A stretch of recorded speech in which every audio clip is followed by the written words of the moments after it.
Hey, Charlotte Reed, welcome to the ranch. I've been thinking about this idea for a long time, and finally I'm just like you've got to just make the video. So the thought is, if you didn't have electricity, how would you cook your food? Hopefully you have food to cook. That's the first thing, is store some food to cook in an emergency. Think of a 72-hour kid. But how do we cook food without electricity? You know, I don't want to go downstairs and fire up my big giant wood stove that heats my house, and I don't want to go outside and cook on a giant campfire. There's two really cool ways that I have right here that you can do at home, mostly with things that you have at home or at your local hardware store that you can get, so you can cook food at home in a very effective way. Okay, two different ideas. The first is a rocket stove. This is called a rocket stove. I'm missing a part here because we have a certain dog that likes to tear things apart, and I left it out on the porch, and he took away with there's a little shelf that goes in here. It's also made of a tin can. So this is literally 1, 2, 3, like 3 or 4 veggie cans, like bean, corn cans. You could use soup cans, but I just felt like they were a little bit too small. And then this is a number 10 can. Number 10 can you can get at the LDS cannery.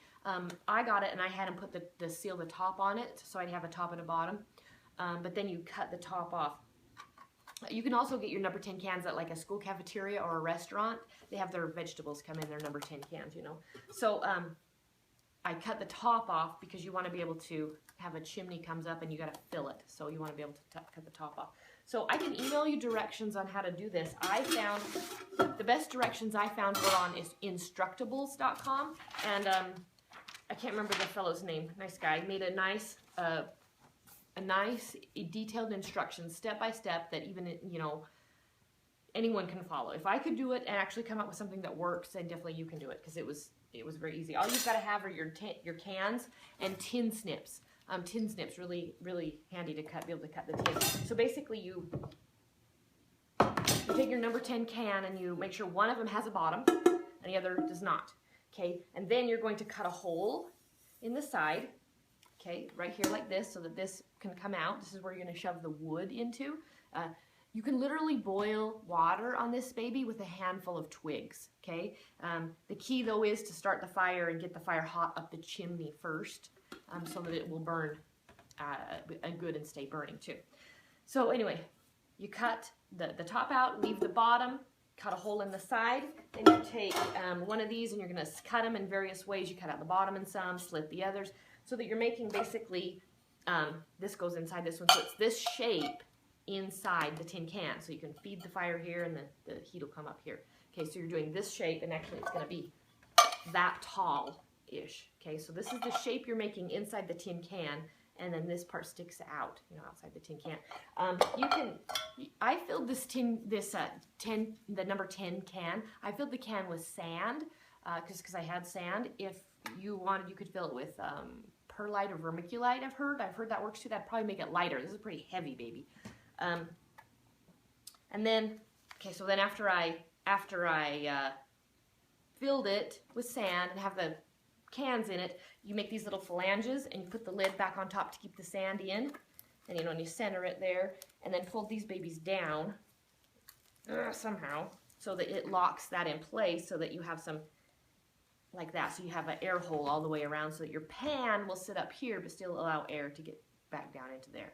Okay, this is a really handy, easy way. Like I said, I have the instructions. I can email it to you. If you send me an email at oilrubbingranchwife@gmail.com, I can send you the email, the quick instructions on how to build that, unless you just go to instructables.com and just search for rocket stove. So that's what that called, is a homemade rocket stove with a number 10 can and a few soup cans or veggie cans. Okay, so that's a way you can boil water, to purify your water if you needed to, which is, I don't recommend, that's not really the best way to purify water, but if that's all you've got, then you go with that. So that's, you can boil water, cook some soup on that. Okay, say you wanted to do a baked item, like you wanted to bake some bread. Then the other option you can do is called an apple box oven.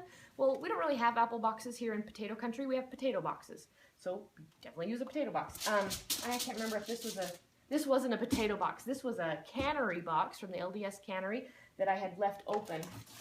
Oh, hang on, I got stuff here still. That I had left the flaps open and then reinforced the flaps, so it's just this giant big box. And you just cover it cover, if you have holes in the box, like in the side somewhere where there might be a handle, cover it with more cardboard and just masking tape. And then I put a few dollops of masking tape on here to hold the aluminum foil on it, and just cover the whole thing with aluminum foil. And then the trick is metal tape. This stuff I got at, I have a local Ace hardware store, and it was like $9 for a roll. Obviously, you don't use a whole roll. This I've shared with like several other people too. So you just need a little bit of this metal tape, and watch out, when you peel it off, it is the weirdest, strangest stuff. It just goes woo and curls up. So you gotta be careful. It took my son and I, 2 people, to be able to put them on really nice and pretty here. But you just cover all the seams and corners to reinforce it and just make a nice pretty. If I had a do-over though, I'd have a nice window here, but I could not find oven bags for the life of me. I better check Amazon because my local stores didn't have turkey oven bags because it's not turkey season, so whatever. So anyway, I would do an oven here just to be able to look in, because I found myself lifting up, letting all the heat out, you know, while it's cooking. So the theory of this is it takes a few charcoal briquettes. So hopefully you've got some charcoal briquettes on hand. You take a few charcoal briquettes and you put them on tin foil or on a metal or whatever kind of ground. That doesn't matter if it's too hot underneath. Concrete might crack.